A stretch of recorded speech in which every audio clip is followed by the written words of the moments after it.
Hi guys, in this quick tutorial, I will show you how to make linear wipe and white flash transition in After Effects. First import your two video clips.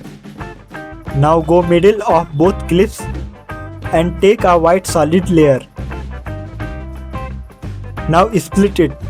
After that go 3 frames backward and split solid layer. Similarly go 3 frames ahead and split it.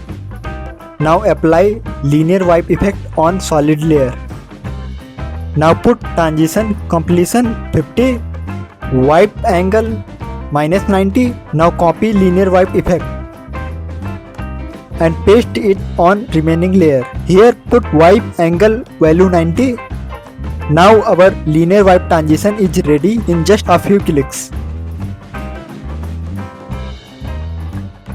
Now in second transition, first take a white solid layer and split it from where your next video clip starts.